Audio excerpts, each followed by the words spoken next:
As matérias e opiniões deste programa não representam a opinião deste canal, e sim do seu apresentador, o qual é responsável por elas.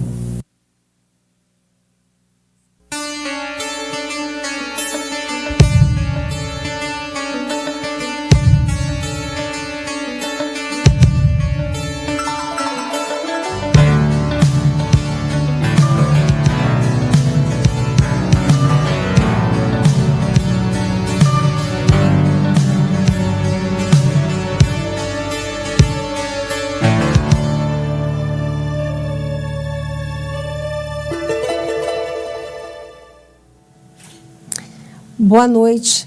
Mais uma vez eu estou com você no programa Atitude. Semana passada, quando eu encerrei o nosso programa, eu dei uma sugestão para você de assistir um vídeo que seria tema do nosso programa de hoje. Eu recebi vários e-mails de pessoas que assistiram e assim, o que vai acontecer, né? Então, o nosso programa de hoje tem muito com uma pergunta que eu fiz no meu Facebook, que você pode acessar e ver o que anda acontecendo por lá. O que você seria capaz de fazer para salvar seu filho? A proposta do programa é trazer pessoas que, independente do que fazem, como fazem, têm tido atitudes que têm feito diferença na vida de muitas pessoas. Às vezes de poucas pessoas, não importa. Pessoas que têm aprendido a reciclar atitudes, percebendo que são as nossas atitudes que fazem diferença naquilo que nós estamos construindo e naquilo que nós vamos deixar. Nós vamos assistir um vídeo agora e eu faço um convite para você. Desliga teu celular, senta na frente da televisão, porque nós vamos assistir um vídeo e as pessoas sobre as quais esse vídeo trata, nós vamos conversar com elas hoje, aqui, pessoalmente, que é o senhor Adolfo, pai do Vitor, cuja história de vida é uma lição de amor, que hoje a gente não vê acontecer tão frequentemente. Pessoas que têm coragem de ter atitudes que colocam a sua própria história, vida, a sobrevivência em risco. Então, eu acho que isso pode vir a acontecer. Ninguém está isento das coisas que podem acontecer nas suas vidas. Então, eu tenho certeza de que essa entrevista de hoje, que nós vamos fazer com o senhor Adolfo, vai fazer muita diferença na sua vida e pode vir a ser instrumento, né, para ajudar outras pessoas que você conhece. Então, agora nós vamos para o vídeo, é isso? Assista, porque o senhor Adolfo e o Vitor estão aqui conosco hoje para falar dessa história, tirar dúvidas e contar mais coisas sobre a história de vida deles. Daqui a pouco nós voltamos. Não saia daí e assista o vídeo.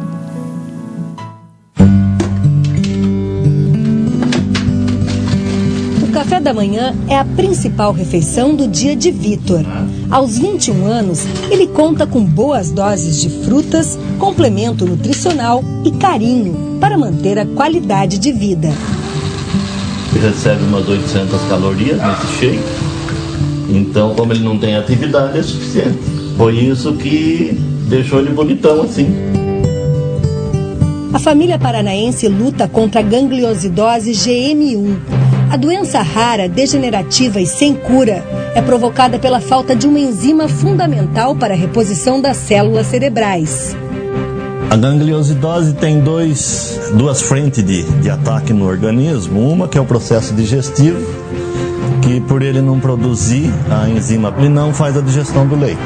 Essa mesma enzima que faz a digestão do leite, ela é, por exemplo, o fermentinho da reação que produz os neurônios. E sem essa enzima ele não consegue reproduzir. E como a doença é degenerativa, além de não produzir, perde o que tem. A doença do menino só foi descoberta aos 9 anos, depois de passar por várias avaliações. O diagnóstico médico veio como uma sentença de morte. Ele falou, tá confirmado, em 6 meses vai falecer assim. Aí eu desisti da minha vida.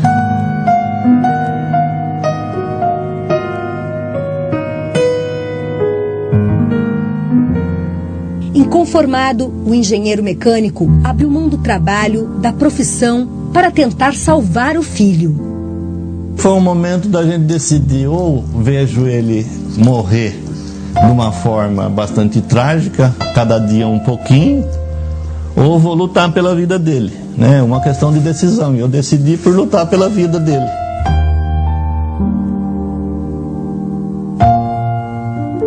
Me enfiei na biblioteca da Faculdade de Medicina, de dia e de noite na internet. Passei 8 meses e nada. Já tinha passado por tudo que podia pensar de estudo de medicina. Comecei com genética e fui até fisiologia clínica. Aí eu comecei a chorar no meio das prateleiras e clamar a Deus. E aí uma voz falou dentro de mim, pega esse livro.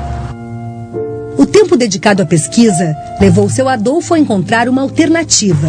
Ele descobriu que era possível controlar o problema através da recolocação da enzima que faltava no organismo.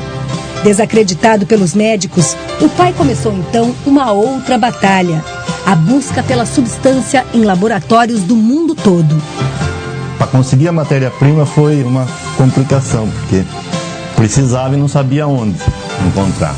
Passei fax, escrevi, passei e-mail. Só um me respondeu que talvez o Japão pudesse ter a enzima do jeito que eu queria. Deus falou comigo que em 10 dias eu ia receber a enzima. Passou uma semana, apareceu a enzima aqui em Araucária. Aí fui conversar com a pessoa que estava me fornecendo a enzima. Ele falou, olha, mandaram lá da matriz da Europa, não sabendo o que é e para que veio e para que serve. Há 9 anos, Vitor toma as enzimas descobertas por seu Adolfo. São comprimidos relativamente baratos, feitos em farmácias de manipulação. Além das propriedades, cada um contém o esforço e a esperança de um pai obstinado. De lá para cá se degenerou muito pouca coisa. Por exemplo, ela não freia 100%, mas ela tem mostrado eficiência porque a degeneração tem sido muito pequena. A medicação que eu desenvolvi foi através do processo homeopático. Homeopatia é domínio público, então não tem reserva de mercado. Isso foi providencial porque está aí à disposição da população. Qualquer pessoa que tenha alergia, rejeição ao leite pode se beneficiar dessa medicação. E os casos da gangliosidose também a gente acredita que em outros casos a gente pode chegar no mesmo resultado que chegou ao Vitor. Hoje, Vitor é o único no mundo a superar os 11 anos de vida com a doença. Só que a dedicação exclusiva ao filho fez a vida de seu Adolfo parar. Sem emprego e com gastos altos para manter o tratamento, ele arriscou até a casa própria da família. Não sobra para mais nada, né? Então não sobrou para pagar a prestação da casa. E a casa foi para leilão. Para não perder a casa, seu Adolfo resolveu entrar com uma ação na Justiça Federal. Nas 3 audiências de conciliação, ele teve a oportunidade de contar a história do Vitor e por que deixou de pagar as prestações. O final do processo foi surpreendente. Quando tudo se encaminhava para a desocupação do imóvel, a Justiça encontrou uma saída inédita. Nesse caso, expedir um mandado de desocupação, sabendo de toda essa história dele, seria muito penoso, muito difícil. Então, surgiu essa ideia de utilizar os valores das prestações pecuniárias, da vara criminal, para quitar o financiamento. Prestações pecuniárias são as penas pagas em dinheiro por condenados da Justiça Federal. A jovem juíza de 38 anos já tinha atuado na área criminal e sabia bem como funcionava a destinação destes valores. Normalmente, a verba é usada para beneficiar entidades assistenciais com projetos cadastrados. Depois de muito estudar, ela encontrou um caminho diferente para o caso de seu Adolfo. Eu pedi à juíza criminal que entendesse o meu pedido como um projeto, apesar dele se destinar a uma pessoa física. Essa questão formal, né, foi relevada, né, porque se entendeu que realmente o caso merecia o recebimento dos valores, né. De um fato negativo, né, para a sociedade, que é o crime, se consegue recolher valores, e esses valores eles revertem em benefício da sociedade. O nosso trabalho não é em vão, ele tem uma razão de ser, né? Então foi muito gratificante. Sentimento compartilhado por todos. A história comoveu quem participou da conciliação do processo. De 25 anos de caixa que eu tenho, entendeu? Então foi a melhor experiência que eu tive até hoje, né? Tereza, a conciliadora da Caixa que atuou na ação para reaver o valor de 120 prestações devidas, conta que a instituição foi ao limite na negociação. De R$100 mil chegou a 50. Nesse caso, a retirada total dos juros moratórios, remuneratórios, foi uma excepcionalidade com relação à situação do seu Adolfo. Eu, como conciliadora, estava vendo uma situação assim, a juíza querendo fazer de tudo para ajudá-lo, né? O nosso advogado que nos acompanhava abrindo mão de honorários. Então, assim, nós tínhamos que realmente chegar ao máximo, ao limite máximo daquele tipo de contrato, né? Para um homem de fé como seu Adolfo, a mobilização de todos para resolver o problema tem outro tipo de explicação. A Tereza veio transferida de Brasília para Curitiba sem saber o porquê. A doutora Anne começou a julgar causas e começou a ver que existia um outro lado além da justiça pura e simples, mas existia o lado humano das pessoas que tinha que ser considerado e tratado, né? Então Deus veio trabalhando cada uma das pessoas até que chegasse o momento de sair a decisão. Então lá no momento é que ele ficou sabendo que a Lília ia sair com o imóvel quitado, então foi uma emoção grande para ele também, né? E ele disse então que achava incrível que cada um de nós que nem nos conhecíamos até pouco tempo atrás, de repente estava cada um ali no seu pedaço com o seu poder específico, né, até onde cada um podia ir, para juntar esforços para ajudá-lo. Então isso foi bastante forte, assim. E ele disse, olha, eu só posso classificar isso aqui como uma manifestação de Deus. Uma história de vida que transpôs as páginas do processo e deixou lições. E também caminhos jurídicos a serem trilhados por outras pessoas que têm problemas parecidos.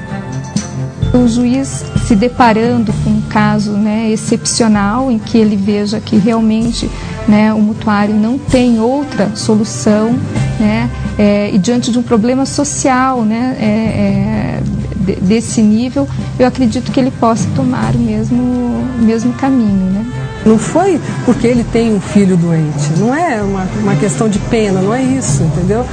Ele nos ensinou que realmente como se posicionar diante de um problema, como enfrentar com coragem aquilo ali. Hoje seu Adolfo tem uma oficina mecânica em casa. A mulher se divide entre o carinho ao filho e o trabalho fora, que complementa a renda da família. Todos os dias o pai leva Vitor à escola, onde recebe atendimento multidisciplinar.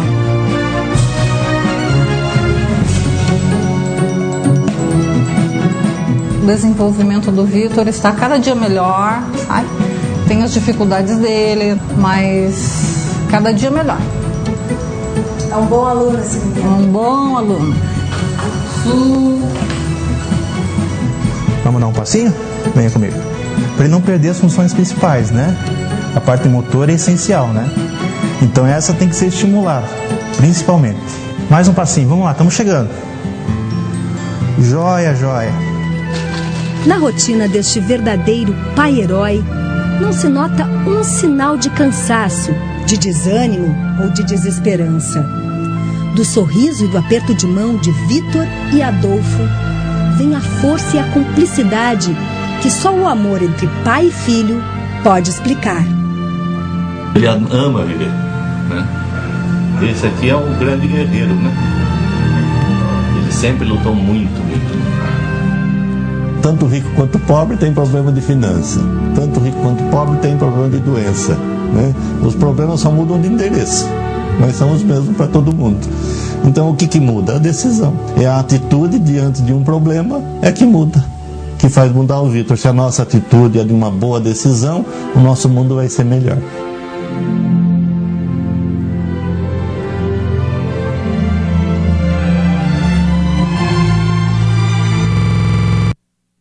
Desfrute de todo o lazer e conforto das atrações e facilidades do Barbour Plaza Hotel. Piscina térmica com hidromassagem e sauna. Fitness Center, Lobby Bar. O Barbour Plaza Hotel possui salas dos mais variados tamanhos que se adaptam a qualquer tipo de evento. Conheça mais acessando www.barbour.com.br.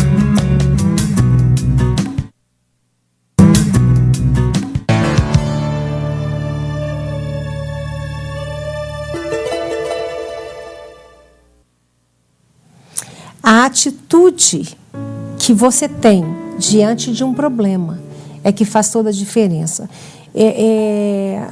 O seu Adolfo e o Vitor estão aqui conosco. Seu Adolfo, eu quero agradecer. Eu quero agradecer, assim, muito mesmo. Porque eu sei que é um sacrifício relativamente grande, você se locomover. Mas, queridos, o seu Adolfo tem feito desta atitude dele uma missão. E uma missão, ele dizia para mim anteriormente, que a cada programa que ele participa, ele já participou em programas da Record, da Rede Vida, Canção Nova, acabou de vir de São Paulo, fez um programa ao vivo com o Xalita. Então, não dá para ficar com essa história nas mãos e não fazer nada com ela. E ele tem decidido fazer. E na medida em que ele divulga, quantas e quantas famílias têm tomado conhecimento de que é possível fazer algo, sob todos os aspectos. Ele virou pesquisador, né? Sim. Se você tem um problema e não consegue pessoas que te auxiliem na solução, temos que se lançar ao desconhecido. Quando a repórter falou, nós temos aqui um pai obstinado, e eu fiquei pensando no sentido da palavra obstinação, e eu fiquei pensando, será que é obstinado ou perseverante? Será que é obstinado ou determinado? Numa perspectiva que transcende a própria compreensão. Nesse vídeo e nos outros vídeos, você coloca muito claramente a sua profunda convicção de que em tudo isso houve uma condução de Deus. Você se desconstruiu sua história e recriou na história do Vitor a história de vocês como família. Entrou na área médica, entrou na área de pesquisa, fez descobertas. As pessoas te procuram, Adolfo. As pessoas pedem ajuda. Como é que é isso diante de uma situação que a mídia no Brasil inteiro tem divulgado? Tudo se iniciou porque Vitor chegava em casa e falava, Jesus cura. Essa época ele ainda falava. E eu não acreditava muito nisso, porque nem os médicos e cientistas sabiam o que dizer, nem sabíamos qual seria a doença. E ele me levou para esse caminho. Quando não tinha mais nada o que fazer, fomos para Jesus, e aí começou a mudar nossa história. Tive que abrir mão da minha vida profissional. Qual é a sua profissão? De origem, né? Profissão de origem. Eu comecei a trabalhar com 9 anos de idade numa oficina mecânica. Depois fomos para um sítio, vida rural, e depois vim para Curitiba, onde eu me formei em engenharia mecânica. Tá. Diante do problema do Vitor, abandonei tudo isso. Quando me formei, fui trabalhar em cargos administrativos. Eu era gerente de uma concessionária grande dentro de Curitiba. E abandonei tudo. E me lancei nas pesquisas para fazer algo pela vida do meu filho. E uma frase que me levou, estava estampada na camiseta de um rapaz, Deus não escolhe os capacitados, mas capacita os escolhidos. Então eu sabia que não era por mim. Naquele momento na biblioteca em que eu peguei o livro e tudo veio às claras na minha mente, naquele exato momento eu senti a capacitação de Deus para resolver esse problema. É claro que a gente não chega na cura, nós chegamos na qualidade de vida. E hoje está aqui o Vitor, a gente conseguiu reverter os danos que foram causados no corpo dele. Ele era bastante comprometido e hoje está aqui um moço bonito, forte, saudável, né? Só não chegamos na regeneração cerebral, que isso é coisa para Deus e não para nós. Como é que é a área de saúde?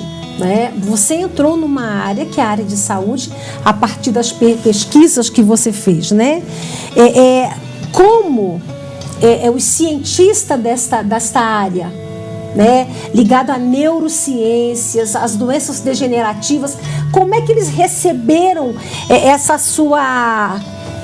esse seu mergulho por esta área, que por sinal não tem absolutamente nada a ver com aquilo que de origem você fez? Após entender o processo da doença, eu percebi que a única saída seria a substituição enzimática.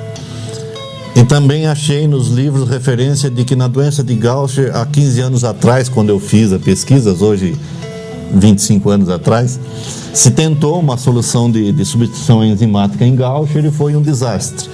Então, quando eu falei para o cientista na Argentina que fez o diagnóstico, que eu ia para a substituição enzimática, ele se assustou, porque as tentativas que a ciência tinha feito foram todas desastrosas. E nessa época entrou em contato comigo o Dr. Roberto Giuliani do HC de Porto Alegre. E de noite eu estava na internet. Então ele conseguia falar com a mãe do Vitor e falava: não deixa o Adolfo fazer isso que ele vai matar o menino. Mas eu sabia que aquilo tinha vindo de Deus e não existia risco, né? E iniciamos o processo do tratamento com as enzimas in vitro e a degeneração foi parada, né? Conseguimos frear o processo degenerativo. De uma certa forma, me parece que tudo isso também teve uma coisa muito intuitiva, né? Você veja, o médico diz: não faça isso. E você pesquisando, sem nenhum conhecimento do ponto de vista da formação, você disse: não, eu vou fazer. Decisão, né? Quando o médico recebe um paciente com um problema, se o problema é bem conhecido, tudo bem, se sabe o resultado da medicação. Se o problema não é tão conhecido, o que o médico vai fazer? Uma experiência com determinada medicação e colher os resultados. Então, o que eu fiz com o Vitor foi o mesmo trabalho, uma experiência. Então, se passa a medicação e vai coletando informações dos resultados. E todos os resultados vieram positivos. Existem outras crianças, outras pessoas que têm se beneficiado da sua descoberta dessa substituição enzimática e tem sido bom, tem sido saudável? Até então, a gente ser exposto na mídia, eu achava que não tinha tantos casos da gangliosidose GM1, e a partir da exposição na mídia começaram a chegar casos. E recentemente, faz uns 2 meses, eu tive em Campinas, onde eu passo o tratamento para um menino. O Gabriel tem 13, 14 anos. Faz 1 ano e pouco que o Gabriel tem tomado a enzima e não só parou o processo degenerativo, como a gente dá para perceber que o Gabriel teve uma leve melhora. Existe um caso em São Paulo da Eduarda, é o tipo 1 da doença. A criança já nasce com o processo instalado e não passa de 2 anos de idade. A Eduarda hoje já passou dos 3 anos e tudo que os pais me relataram foi um problema de infecção na garganta que não se consegue eliminar. Isso é uma característica da doença. Você acabou de dizer uma coisa muito interessante. Eduardo e qual é a outra criança? O Gabriel. Lá de Indaiatuba, e a Eduarda, que é uma menina em São Paulo. Em São Paulo, que você acompanhou. Fora os que eu não acompanhei. Mas é muito... Gente, é muito interessante isso, né? Uma pessoa que, por ter ousado, como uma atitude de amor. Por isso a pergunta: o que um pai é capaz de fazer para salvar a vida do seu filho? Está aqui. Abandonou tudo, saiu para as pesquisas. E quantas pessoas têm sido beneficiadas com as descobertas das pesquisas? Adolfo, eu vou fazer uma pergunta que está aqui, não está no script, mas nós sabemos o quanto a indústria farmacêutica se beneficia pela manutenção das doenças, né? Eu leio e recebo material, artigos científicos a respeito disso. Assim, sabemos que as indústrias farmacêuticas, em sua grande maioria, não têm nenhum interesse que haja cura, porque há milhões, bilhões de dinheiro que gira em torno disso e muita gente se beneficiando. E você tem feito algo, né? Onde é que fica a indústria farmacêutica nesse processo todo? Como eu parti para um processo homeopático, homeopatia é domínio público e não existe patente, então não há interesse. Porque se fosse para se fazer uma medicação alopática, aí sim passaria a ter interesse de um grande laboratório, porque não só nas doenças degenerativas, que são poucos pacientes. Então, por exemplo, vamos fazer uma medicação para GM1, que é o caso do Vitor. Qual é o público que eu vou alcançar com venda de medicamento? Muito pequeno. Então, o gasto para desenvolver uma medicação é enorme e não haveria retorno financeiro. Né? Mas, por exemplo, rejeição ao leite, a mesma enzima que resolve o problema do Vitor, resolve o problema de rejeição ou alergia ao leite. E aí se estende e amplia o número de usuários que poderiam potencialmente se beneficiar dessa medicação. Mas foi para o processo homeopático, né? R$18 no mês que se gasta com medicação. Você tem noção, né, do que isso quer dizer? A despeito de tudo que você perdeu, né, numa perspectiva de ter deixado a vida profissional para se dedicar, quando a gente olha isso, eu digo, meu Deus, é tremendo demais. R$18. E dá para mais de mês. No começo, sim. Porque no começo tem que fazer o organismo reagir, então se gasta isso no mês. Depois que o organismo já estabilizou, vai se gastar R$18 a cada 2 meses. As pessoas que fazem contato com você, após assistirem, como você falou, na medida em que a mídia colocou tudo isso, disponibilizou, né, para que as pessoas possam conhecer. Como é que as pessoas te procuram? O que elas pedem de ajuda? O que elas, na verdade, veem de singularidade na sua história, na história do Vitor e na história delas? Por que elas te procuram? Geralmente, quando chegam para mim, já buscaram tudo o que era possível e já gastaram tudo o que tinham. Né? Doença degenerativa não existe tratamento na medicina. Então, tudo que se pode fazer é passar medicação para dar conforto para a família e não para o portador. Tá. Então, quando chegam para mim, nem recurso para tratamento eles não têm mais. E o tratamento não é só a enzima. Toda doença degenerativa tem um problema de ordem metabólica, desequilíbrio metabólico. E aí está o grande problema. Agora, para corrigir os problemas do metabolismo, aí sim é um tratamento que sai um pouco caro, né? Mas nem tanto. Porque eu gasto com o Vitor em torno de R$400 mês, R$500. Se fosse adquirir uma medicação específica para uma doença degenerativa, passa de R$3.000.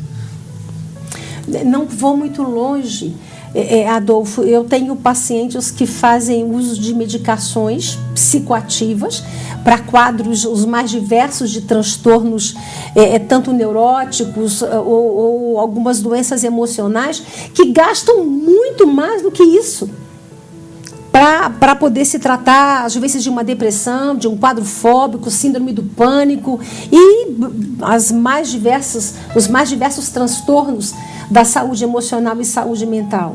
Então, você tem uma despesa desta, poder dizer para as pessoas e ajudá-las a lidar com essa situação toda, né? De uma forma em que seria mais ou menos, agora chega, né? De recursos que se não tem retorno, fica frustrante, sofrido. Resolver o problema não vai. cura não existe. Então, qual é a esperança que eu passo para essas famílias? Qualidade de vida.